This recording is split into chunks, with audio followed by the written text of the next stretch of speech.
नमस्कार, न्यूज 24 के फेसबुक और यूट्यूब पेज पर आपका स्वागत है। मैं हूं राजीव रंजन और मेरे साथ प्रभाकर मिश्रा जो कि कोर्ट मामलों के विशेषज्ञ न्यूज 24 के हैं। आप जानते ही होंगे इनकी अयोध्या मुकदमे पर इनकी एक किताब भी आई है जो बहुत फेमस हो रही है। मौका मिलेगा तो आप भी पढ़िएगा। बहरहाल आज हम दूसरे मुद्दे पर बात करने के लिए यहाँ आपके सामने आए हैं। आज तबलीगी जमात की कहीं कोई चर्चा नहीं हो रही है। आपको याद है निजामुद्दीन का वो मरकज, तबलीगी जमात के वो लोग जो वहाँ इकट्ठा हुए थे मरकज में, और कहा यह गया जब 1000 लाख से कम देश में कोरोना के केस थे तब कहा गया कि तबलीगी जमात के लोगों ने पूरे देश में कोरोना फैलाने का काम किया है। सरकारें, अरविंद केजरीवाल भी, तमाम सरकारें जब आंकड़े दिया करती थी तब तबलीगी जमात के लोगों का नाम अलग से देती थी कि जो पॉजिटिव पाए गए तबलीगी जमात के, ये लोग पॉजिटिव पाए गए, उन पर मुकदमा दर्ज हुआ।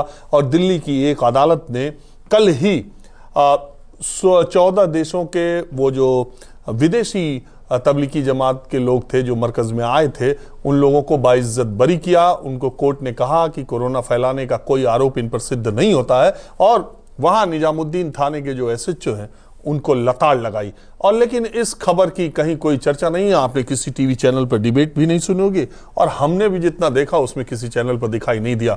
न्यूज 24 अपनी जिम्मेदारी को बखूबी निभाता है और हम हर तरह की हर खबरें आपके सामने लाते हैं। इसलिए आपको भी ये जानना जरूरी है। जो लोग ये कह रहे थे कि तबलीगी जमात की वजह से देश में कोरोना फैला है, उनके मुंह पे ये करारा तमाचा है। अब आंकड़ा 1 करोड़ से ज्यादा है। प्रभाकर, मैं पहला सवाल यही पूछूंगा कि जो ये केस था, अदालत ने उनको कह दिया कि भाई आप जा सकते हैं और आप पे कोई आरोप सिद्ध नहीं होता। फिर जब ये आईओ की दलील जो वहां फटकार जो लगाई गई वो किस तरीके से, जरा सा केस के बारे में बताइए।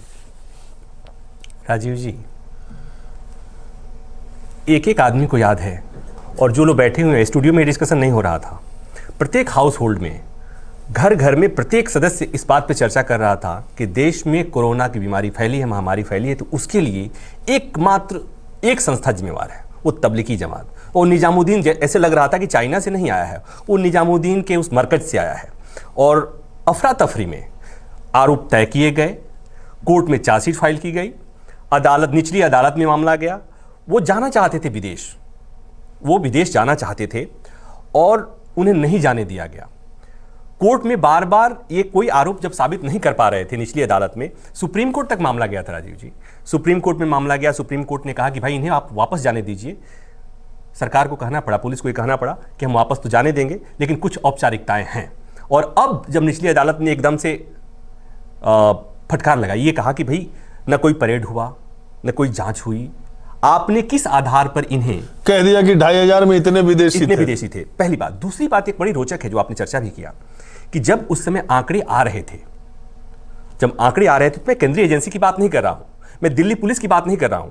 जब दिल्ली सरकार आंकड़े जारी कर रही थी तो उसमें से तबलीगी जमात में शामिल लोगों में से कितने लोग कोरोना पॉजिटिव पाए गए थे, उनके लिए अलग से आंकड़े आ रहे थे। और वही नहीं हुआ, देश के अलग अलग कोने में टोपी पहनने वाले मुसलमानों को चिन्हित किया गया और इस तरह के वीडियोज वायरल किए जाते थे कि वो फल को में कुछ सलाइवा लगाते हैं, थूक लगाते हैं और पता नहीं किस किस तरह की बातें, और उन्हें इस घटना के नाम पर विलेन साबित करने की कोशिश की गई। और अब नियम तो ये कहता है कि जब कोर्ट ने क्लीन चिट ही नहीं दिया, जब ये कहा कि बेवजह का, फिजूल का ये पूरा प्रोपेगेंडा फैलाया गया था। और एक बात और याद है कि तबलीगी जमात के प्रमुख मोहम्मद साद, उनके लिए लग रहा था कि वो तो ओसामा बिन लादेन से ज्यादा खतरनाक साबित करने की कोशिश की गई थी, और रोज छापे पड़ रहे थे, और एक तरह से लगा कि अब उन्हें पकड़ करके उन्हें टांग दिया जाएगा। और मुझे अचरज होती है, देश में ज्यादातर लोगों को मरकज का मतलब नहीं मालूम कि मरकज का मुझसे कई लोगों ने कहा उनको मरकज करने की क्या जरूरत थी। हाँ। अरे मैंने कहा मरकज का मतलब जैसे तुम्हारे धर्मशाला है वैसे उनका मरकज है, वो हाँ। मरकज में आके रुके हुए थे। दूसरी बात, मैं खुद वहां गया मरकज में, निजामुद्दीन के मरकज में एक बार मैं पहुंच गया था। वहां 4 पुलिस वालों ने मुझे ऐसे घेर लिया कि आप यहां तक कैसे आ गए, जैसे मालूम हो रहा था मैं किसी बॉर्डर तक पहुंच गया। हम आपको वो बात बता रहे हैं, आप याद रखिए, आपको याद होगा कि महीनों तक टीवी पर डिबेट चला, महीनों तक ये बातें चली, और इसके आज सबके मुंह सिले हुए हैं। आज वो ये कोई बताने वाला नहीं है कि उन लोगों को कह दिया गया कि भैया आप पर कोई आरोप सिद्ध नहीं होता है कि आपने कोरोना फैलाया है, आप और ये भी कह दिया, उन लोगों ने कोर्ट में ये दलील, प्रभाकर जी आप सही ज्यादा विस्तार में बताएंगे, उन लोगों की इस दलील को कोर्ट ने मान लिया कि उन्होंने कहा हमें अलग अलग जगहों से उठाया गया है, हम अलग अलग जगह मस्जिदों में या यहाँ वहां थे लॉकडाउन लगने के बाद, हमको उठाया गया और ये कहा गया कि हम मरकज में थे। एक रोचक बात और बताओ, इलाहाबाद से जुड़े हुए हैं आप, इलाहाबाद विश्वविद्यालय से, इलाहाबाद विश्वविद्यालय के एक प्रोफेसर शाहिद, उनको इसी आधार पर यूनिवर्सिटी ने सो कॉल्ड नोटिस दे दिया कि उनके यहाँ कोई मरकज के किसी सदस्य, कुछ सदस्यों को उन्होंने हेल्प किया था, उनको आश्रय दिया था। हाँ, राजनीति शास्त्र के प्रोफेसर। और ये इतनी शर्मनाक, एक तरह से कहें ये शर्मनाक स्थिति है। और हम ये कहेंगे कि इसके लिए मैंने जब कहा कि प्रत्येक हाउस होल्ड में इसकी चर्चा हो रही थी, तो उसके लिए जिम्मेवार कौन था?